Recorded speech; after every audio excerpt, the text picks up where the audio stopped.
ಕರ್ನಾಟಕದಲ್ಲಿ ಸರ್ಕಾರಿ ಬಸ್ಗಳ ಟಿಕೆಟ್ ದರ ಏರಿಕೆಯಿಂದಾಗಿ ಸಾರ್ವಜನಿಕರು ಆಘಾತಕ್ಕೊಳಗಾಗಿದ್ದಾರೆ. 7 ರೂಪಾಯಿಯಿಂದ 115 ರೂವರೆಗೆ ಟಿಕೆಟ್ ದರ ಏರಿಕೆಯಾಗಿದ್ದು ಜನರ ಜೇಬಿಗೆ ಕತ್ತರಿ ಬಿದ್ದಂತಾಗಿದೆ. ಜನರು ಆಕ್ರೋಶವನ್ನ ವ್ಯಕ್ತಪಡಿಸ್ತಾ ಇದ್ದಾರೆ. ಬೈದರ್ನಲ್ಲಿ ಡಕೋಟಾ ಬಸ್ಗಳ ದರ್ಬಾರ್ ಹೆಚ್ಚಾಗ್ತಾ ಇದೆ. ರಸ್ತೆ ಮಧ್ಯೆ ಸರ್ಕಾರಿ ಬಸ್ಗಳು ಕೆಟ್ಟು ನಿಲ್ತಾ ಇದೆ. ಈ ಹಿನ್ನೆಲೆ ಪ್ರಯಾಣಿಕರೇ ಬಸ್ ನುಗ್ಗುವ ಪರಿಸ್ಥಿತಿ ಕೂಡ ಎದುರಾಗಿದ್ದು ಬೀದರ್ ಹಮಾನಾಬಾದ್ ಸರ್ಕಾರಿ ಬಸ್ ನೌಬಾದ ಬಳಿ ಕೆಟ್ಟು ನಿಂತಿದ್ದು ಪ್ರಯಾಣಿಕರೇ ತಳ್ಳುವಂತಹ ದೃಶ್ಯ ಕಂಡು ಬಂದಿದೆ. ಸಿದ್ದು ಸರ್ಕಾರದ ವಿರುದ್ಧ ದಳಪತಿ ಮತ್ತೆ ಕಮಿಷನ್ ಬಾಂಬ್ ಅನ್ನ ಎಸೆದಿದ್ದಾರೆ. ಕಾಂಗ್ರೆಸ್ ಅವಧಿಯಲ್ಲಿ 60% ಲಂಚ ಪಡೆದಿದ್ದಾರೆ. ಇದನ್ನ ಕಾಂಗ್ರೆಸ್ ಪಕ್ಷದ ಕಾರ್ಯಕರ್ತರೇ ಒಪ್ಪಿಕೊಂಡಿದ್ದಾರೆ ಅಂತ ಹೇಳಿ ಹೊಸ ಬಾಂಬ್ ಅನ್ನ ಸಿಡಿಸಿದ್ದಾರೆ. ಹಣ ಲೂಟಿ ಮಾಡುವುದಕ್ಕೆ ಸರ್ಕಾರದಲ್ಲಿ ಇತಿಮಿತಿ ಇಲ್ವಾ ಅಂತ ಗುಡುಗಿದ್ರು.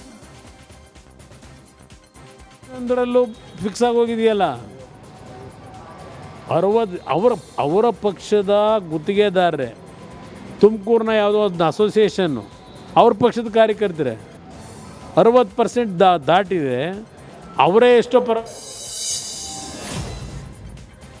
ಹೆದ್ದಾರಿ ಪ್ರಾಧಿಕಾರದ ಅಧಿಕಾರಿಗಳ ನಿರ್ಲಕ್ಷ್ಯಕ್ಕೆ ಯುವಕ ಬಲಿಯಾಗಿದ್ದಾನೆ ಅನ್ನೋ ಆರೋಪ ಕೇಳಿ ಬಂದಿದೆ.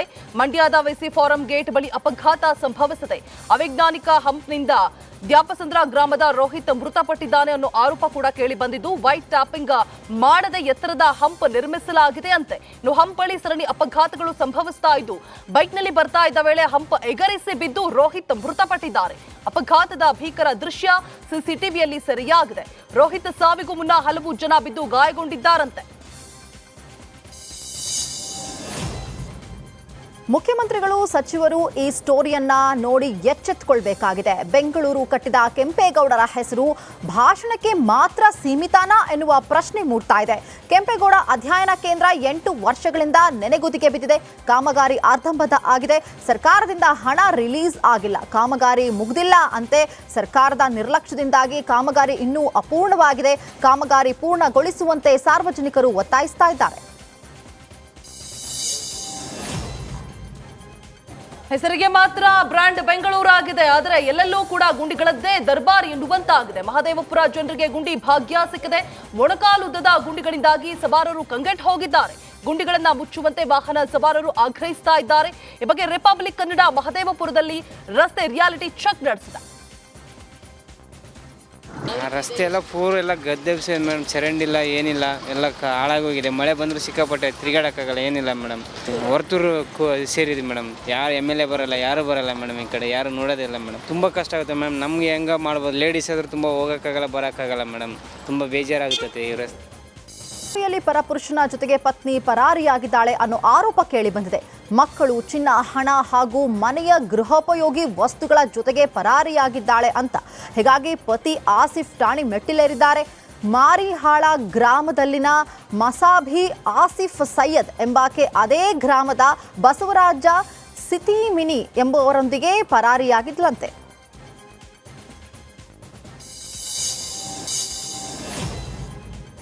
ಜಿಲ್ಲಾಡಳಿತದ ವಿರೋಧದ ನಡುವೆಯೇ ಸಂಭಾಜಿ ಪುತ್ಥಳಿ ಅನಾವರಣಕ್ಕೆ ಬಿಜೆಪಿ ನಿರ್ಧರಿಸಿದೆ. ಬೆಳಗಾವಿಯ ಅನಗೋಳದಲ್ಲಿ ನಿರ್ಮಿಸಲಾಗಿರುವ 21 ಅಡಿ ಎತ್ತರದ ಸಂಭಾಜಿ ಮಹಾರಾಜರ ಪುತ್ಥಳಿ ಅನಾವರಣಕ್ಕೆ ಜಟಾಪಟಿ ಶುರುವಾಗಿದೆ. ಶಾಸಕ ಅಭಯ್ ಪಾಟೀಲ ಮತ್ತು ಕೊಂಡೋಸ್ಕರ್ ಬೆಂಬಲಿಗರ ನಡುವೆ ವಾಗ್ವಾದ ನಡೆದಿದೆ. ಯುವಕರು ಗುಂಪು ಚದುರಿಸುವುದಕ್ಕೆ ಪೊಲೀಸರು ಹರಸಾಹಸವನ್ನ ಪಡುವಂತಾಯಿತು. 7 KSRP ಪೊಲೀಸ್ ವಾಹನಗಳು, ACP 3 CPIಗಳ ನೇತೃತ್ವದಲ್ಲಿ ಬಿಗಿ ಪೊಲೀಸ್ ಬಂದೋಬಸ್ತನ್ನು ವಹಿಸಲಾಗಿದೆ.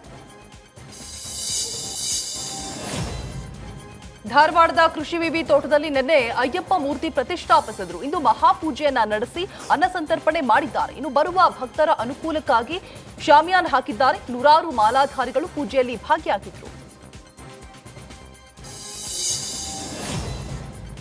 ಕರಾವಳಿ ಉತ್ಸವದ ಅಂಗವಾಗಿ ದಕ್ಷಿಣ ಕರ್ನಾಟಕ ಜಿಲ್ಲಾಡಳಿತದಿಂದ ಮಂಗಳೂರಿನ ಖದ್ರಿ ಪಾರ್ಕ್ ಬಳಿ ಕೂಡ್ಲಾದ ಐಷಾರಾಮಿ ಕಾರು ಬೈಕ್ಗಳ ಪ್ರದರ್ಶನವನ್ನ ನಡೆಯಿತು. ಸುಮಾರು 25ರಷ್ಟು ಸೂಪರ್ ಬೈಕ್ಗಳು, 12ರಷ್ಟು ಐಷಾರಾಮಿ ಕಾರ್ಗಳು ಪ್ರದರ್ಶನದಲ್ಲಿತ್ತು. ಅದರಲ್ಲೂ ಪ್ರಪಂಚದಲ್ಲಿಯೇ 777 ಮಂದಿಯಲ್ಲಷ್ಟೇ ಇರುವಂತಹ ಪೋರ್ಷ್ ಸೈಮಾನ್ ಎಸ್ ಎಡಿಷನ್ 1 ಕಾರು ಮಂಗಳೂರಿನಲ್ಲಿದೆ. ವಿಶೇಷವೆಂದರೆ ಇಡೀ ಭಾರತದಲ್ಲಿ ಈ ಕಾರು ಮಂಗಳೂರಿನಲ್ಲಿ ಮಾತ್ರ ವಿಧಿಯಂತೆ. MV ಆಗಸ್ಟಾ ಡರ್ಜಾಗಸ್ಟರ್ 800 RR ಎಂಬಂತಹ ಸೂಪರ್ ಬೈಕ್ ಪ್ರಪಂಚದಲ್ಲಿ ಕೇವಲ 200 ಮಂದಿ ಹತ್ರ ಇದ್ದು ಭಾರತದಲ್ಲಿ ಕೇವಲ 62 ಮಾತ್ರವಿದೆ. ಅದರಲ್ಲಿ ಒಂದು ಬೈಕ್ ಮಂಗಳೂರಿನಲ್ಲಿದೆ. ಶಾಸಕ ವೇದವ್ಯಾಸ್ ಕಾಮತ್ ಅವರ ಹಾರ್ಲೆ ಡೇವಿಡ್ಸನ್ ಬೈಕ್ ಏರಿ ಒಂದು ರೌಂಡ್ ಹೊಡೆದು ಗಮನವನ್ನ ಸೆಳೆದರು.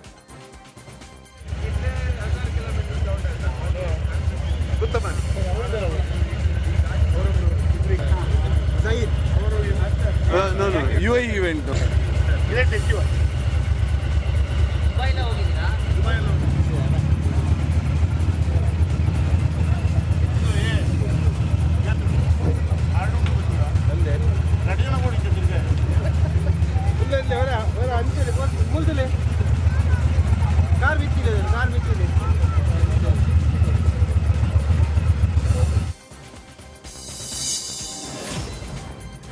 ಇಂದು ಶುದ್ಧ ಪುಷ್ಯ ಷಷ್ಠಿ ಹಿನ್ನೆಲೆಯಲ್ಲಿ ಶ್ರೀ ಕ್ಷೇತ್ರ ಘಾಟಿ ಸುಬ್ರಹ್ಮಣ್ಯದಲ್ಲಿ ಬ್ರಹ್ಮ ರಥೋತ್ಸವ ಸಂಭ್ರಮ ಹೆಚ್ಚಾಗಿದೆ. ದೊಡ್ಡಬಳ್ಳಾಪುರದ ಶ್ರೀ ಕ್ಷೇತ್ರ ಘಾಟಿ ಸುಬ್ರಹ್ಮಣ್ಯ ದೇವಾಲಯದಲ್ಲಿ ಬ್ರಹ್ಮ ರಥೋತ್ಸವ ನಡೆದಿದ್ದು ಬೆಳಗ್ಗೆಯಿಂದಲೇ ದೇವಸ್ಥಾನದಲ್ಲಿ ವಿಶೇಷ ಪೂಜೆ ಹೋಮ ಹವನ ನಡೆದಿದೆ. ಇನ್ನು ದರ್ಶನಕ್ಕಾಗಿ ಕಿಲೋಮೀಟರ್ ಗಟ್ಟಲೆ ದೂರ ಸರತಿ ಸಾಲಿನಲ್ಲಿ ನಿಂತಿದ್ದಾರೆ ಭಕ್ತರು.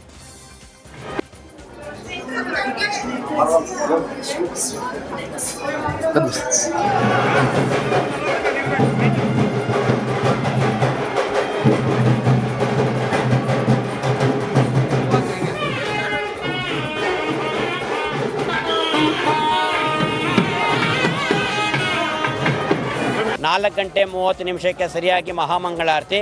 4 ಗಂಟೆ 30 ನಿಮಿಷ ನಂತರ ಬಂದಿರೋಂಥ ಎಲ್ಲ ಭಕ್ತರಿಗೂ ಸಹ ದೇವರ ದರ್ಶನಕ್ಕೆ ಅವಕಾಶ ನಡೆಯುತ್ತಾ ಇದೆ. ಅದೇ ರೀತಿ ಸ್ವಾಮಿಯವರ ಬ್ರಹ್ಮರಥೋತ್ಸವ ಒಟ್ಟು 7 ದಿನಗಳ ಕಾಲ ನಡೆಯುತ್ತೆ. ಅದರಲ್ಲಿ ನಾವು ಪ್ರಾರಂಭ ಮಾಡೋದೇನಪ್ಪ ಅಂದರೆ ಪುಷ್ಯ ಶುದ್ಧ ಬಿದಿಗೆ ದಿವಸ ಆರಂಭ ಮಾಡಿ.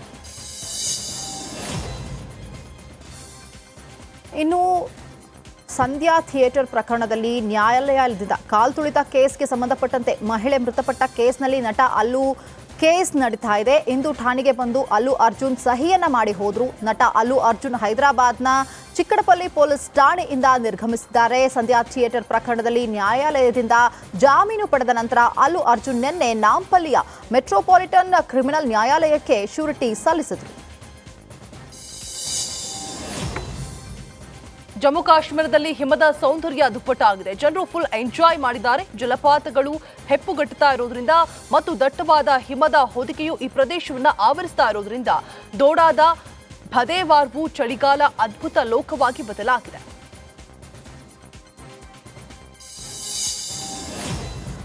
ಭಾರತೀಯ ನೌಕಾಪಡೆಯ ಪೂರ್ವ ನೌಕಾ ಕಮಾಂಡರ್ನನ್ನ ಯುದ್ಧ ನೌಕೆಗಳು, ವಿಮಾನಗಳು ಮತ್ತು ಮಾರ್ಕೋರ್ಸ್ ಕಮಾಂಡೋಗಳು ವಿಶಾಖಪಟ್ಟಣಂನಲ್ಲಿ ಸಾಹಸ ಪ್ರದರ್ಶನ ಮಾಡಿದರು. ಭಾರತೀಯ ನೌಕಾಪಡೆಯ ಈಸ್ಟರ್ನ್ ನೇವಲ್ ಕಮಾಂಡರ್ ಆಂಧ್ರ ಪ್ರದೇಶದ ವಿಶಾಖಪಟ್ಟಣಂನ ರಾಮಕೃಷ್ಣ ಬೀಚ್ನಲ್ಲಿ ಸಾಹಸ ಪ್ರದರ್ಶನವನ್ನು ಆಯೋಜಿಸಿದೆ. ಈ ಸಮಾರಂಭದಲ್ಲಿ ಆಂಧ್ರ ಪ್ರದೇಶ ಮುಖ್ಯಮಂತ್ರಿ ಎನ್ ಚಂದ್ರಬಾಬು ನಾಯ್ಡು ಮುಖ್ಯ ಅತಿಥಿಯಾಗಿ ಭಾಗವಹಿಸಿದರು.